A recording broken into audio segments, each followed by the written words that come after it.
Hello guys and girls, welcome back. In this video I'm going to teach you how to calculate your calories to support your goal and how to break down your calories into your macronutrient ratio. So to summarise this video, I've broken it into 5 easy steps. So firstly, you need to establish what your goal is. Is your goal fat loss? Is it maintenance? Or is it building muscle? Okay? So then once you've established your goal, you then need to understand the key mechanisms behind achieving that goal. So if your goal is to lose body fat, you need to be placing a calorie deficit by consuming less calories relative to your maintenance calories. On the other end of the scale, if your goal is to gain weight or build muscle, you need to be eating a calorie surplus, i.e. consume more calories relative to maintenance. Now, I do wish to highlight before we move on, it is possible to build muscle whilst eating at maintenance, and for some people and some situations, it is possible to build muscle whilst in a calorie deficit. However, that's a topic for another video. Eating the calorie surplus is the most optimal way to build muscle. So for the sake of this video, we're going to put building muscle in the same category as eating in a calorie surplus. So moving on, you then need to calculate your calories and your macronutrients, which I will go into great detail in a moment. Moving on, you need then, once you've calculated your calories and your macronutrients, you need to pick a diet or pick a diet strategy or diet method that is suitable to you. Now by diet methods, I mean things such as calorie counting, or maybe if your goal is fat loss, things such as fasting, intermittent fasting, which can support them types of goals. So once you've then picked a diet or a diet strategy, or maybe a combination of them both, you then need to ask yourself this really important question. Is that diet sustainable? Okay? Now this is really important, because if that diet isn't sustainable for you, then don't bother starting it, because it is pointless. If you can't stick to that diet, there's no way you're going to be able to get any results. So you need to make sure that diet is sustainable for you. For example, I love carbohydrates.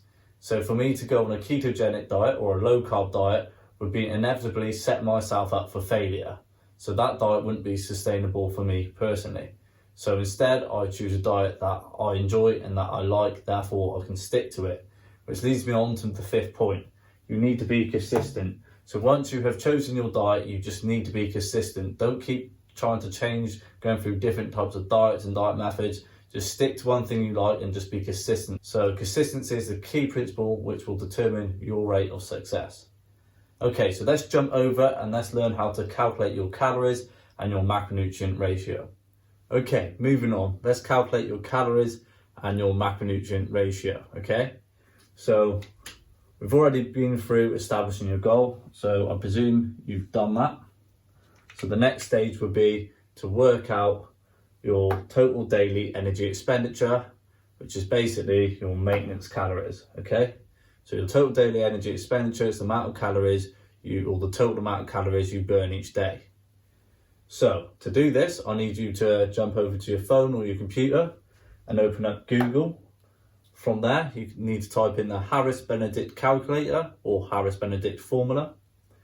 Then fill out the form on the website with your details as accurately as possible. And that will give you a calculation for your BMR, which stands for basal metabolic rate. Now, once you have your calculation for your basal metabolic rate, you then need to times that by the activity factor, which is relevant to you. The activity factor ranges from someone who doesn't participate in exercise all the way up to someone who participates in hard exercise. So, for example, I would class myself as someone who participates in moderate exercise. So I would times my BMR by 1.55. Now, the answer for that would be my total daily energy expenditure. So for argument's sake, let's say that was 3,400 calories. That would be what my maintenance calories are, okay? So you need to go ahead and do that. Now, to help you out, I'm going to jump over to my laptop and share my screen with you and show you exactly how to do this, okay? So guys, let's go ahead and calculate our total daily energy expenditure. So to do this, I need you to go ahead and open up Google. Once you've done that, type in the Harris-Benedict calculator. I've already done that, so that's come up for me. So once you've typed that in, you then want to click on the top link. So once you've done that, you should come to this page here. Now once you arrive at this page, you need to enter in all your details as accurately as possible, okay? So I'm just going to make some up here. So once you've filled in your details, that should give you an answer for your basal metabolic rate. As you can see in this example, this individual's basal metabolic rate, or BMR, is 1,816 calories, rounding up. I will round up or round down just to make things a bit easier, okay? So once you've calculated your BMR, you then need to make a mental note of it and then go ahead and grab a calculator or open one up if you're doing it on your phone or computer. So once you have a calculator at hand or open up, you want to go ahead and enter in your BMR. So that's the value you've just calculated. So for that individual's I calculated, it worked his BMR out to be 1,816 calories. So now I need to multiply, or you need to multiply your BMR by your activity factor, which is relevant to you. So for the example of this video, we're going to say this individual participates in moderate exercise. So I'm going to go ahead and times his BMR by 1.55, as that value is corresponding with the moderate exercise activity factor. So we could do his BMR times 1.55, and that now gives me a new value of 2,815, rounding up. So this number here is that individual's total daily energy expenditure, or maintenance calories. So now we're going to say this individual wants to lose weight. So if he wants to lose weight or lose body fat, we need to be placing him in a calorie deficit of about 20%. So what I need to do now is work out 20% of this number and then minus that from this number. So I'm going to go ahead, cancel that and just round it up. So that's 2,815 calories times 0.2. So you want to times your total daily energy expenditure by 0.2 and then subtract that from your total daily energy expenditure if you're wanting to lose weight or body fat, or add it to your total daily energy expenditure if weight gain or muscle gain is your goal. So by doing that, so 20% of his total daily energy expenditure is 563. So I'm now going to minus 563 from his total daily energy expenditure. Great. So his daily caloric requirements, whilst wanting to lose body fat or lose weight, is 2,252 calories a day, okay? So that's what that individual will need to consume to lose body fat or lose weight, depending on what his goal is. So, like I said, if your goal is to gain weight or build muscle, then I recommend adding 20% to your total daily energy expenditure.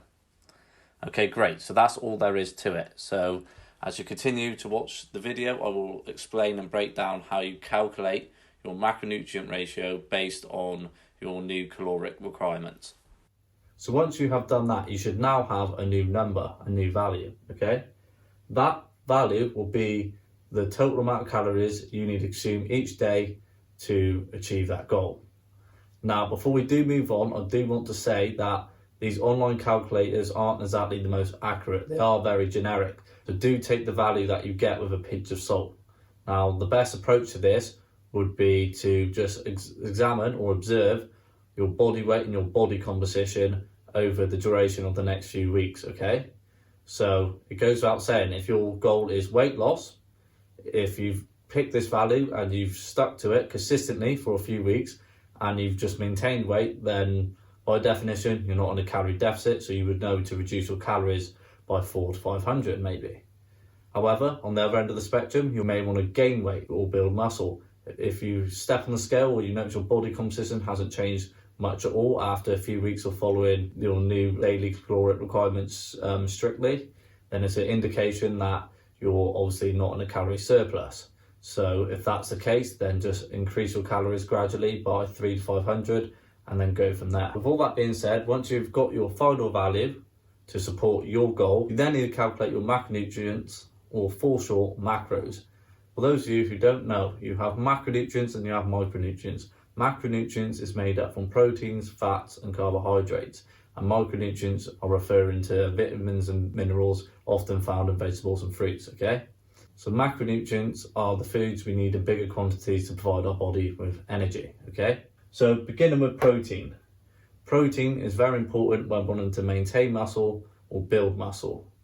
Now, to work out your total daily protein intake, I'm going off the findings of this study, where this study concluded that 2.3 to 3.1 grams of protein per kilogram of lean body mass is a sufficient amount of protein to maintain muscle or build muscle. However, if you are in a higher body fat percentage or you are a female, you can get away with consuming less protein, between 2 and 2.3 grams of protein per kilogram of lean body mass. Also, if you are fairly lean already, then you can just do your current body weight times the recommended protein range. This is because that will be fairly close to what your lean body mass is. However, if you are in the higher body fat percentages, then please work out your lean body mass, because if you go off your current body weight, that's going to give you a very high protein intake.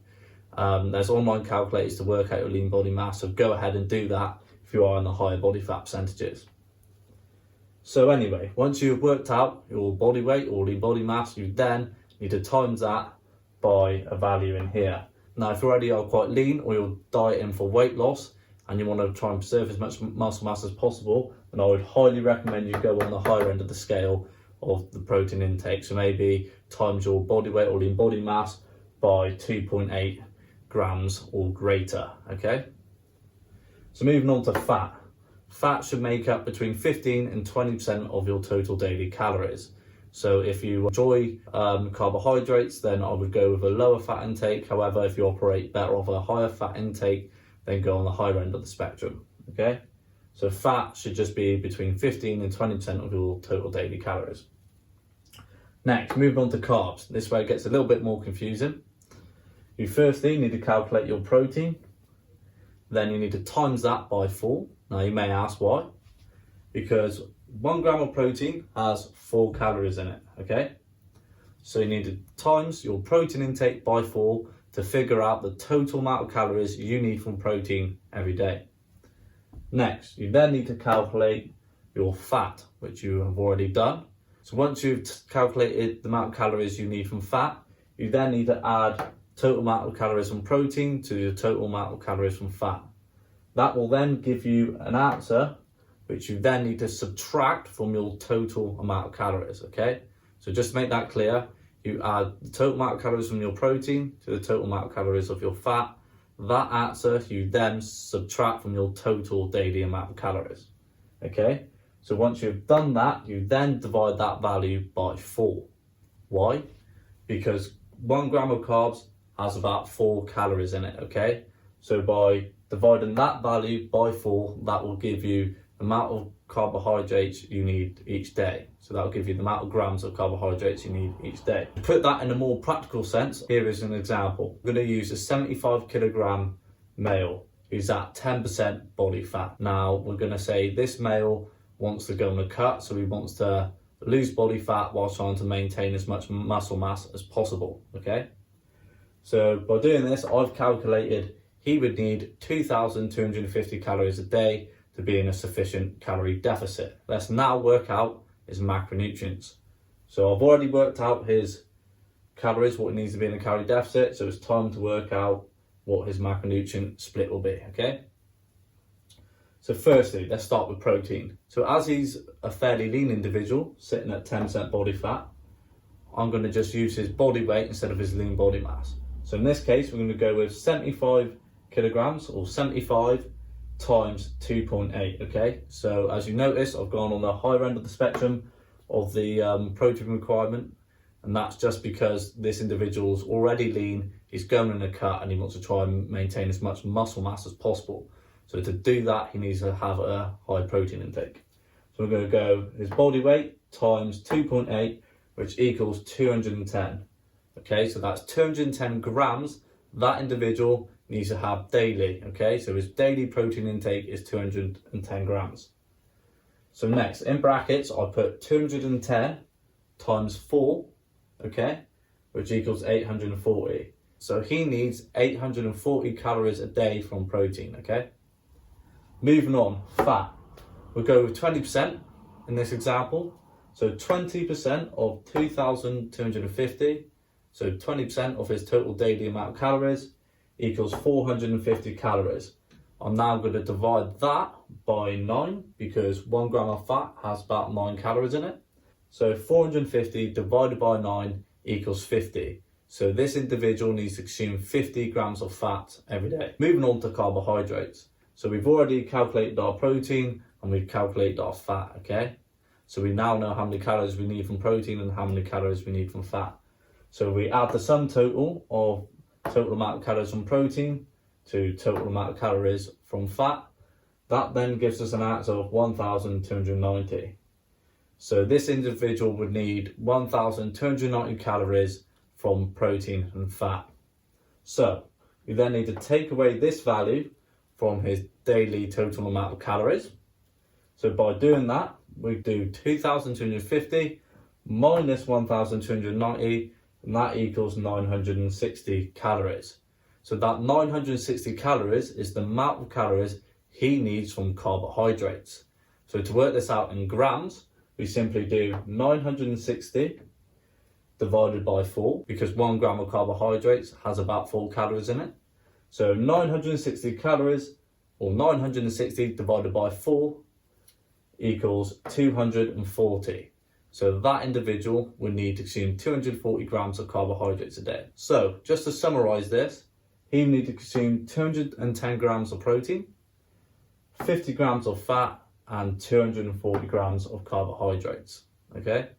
So that is how you calculate your macronutrients. Now, to be honest, for the average person, I would just recommend tracking your calories and your protein intake, because tracking your fats and carbs isn't really too necessary. It's not really going to make a difference whether you're going to lose weight or build muscle, so just track your calories and protein. However, if you are someone who may be prepping for a competition, so competing to go on stage, then maybe you want to pay attention to your fats and carbs, but that's a different matter. So for the average person, just concentrate on hitting your daily caloric requirement, so tracking your calories and tracking your protein intake. So that about wraps up this video. As per usual, if you need me to go through anything in more detail, or there's something you didn't understand here, then don't hesitate just to drop me a message. I'll be happy to help you. Thank you very much for listening. Have a good day.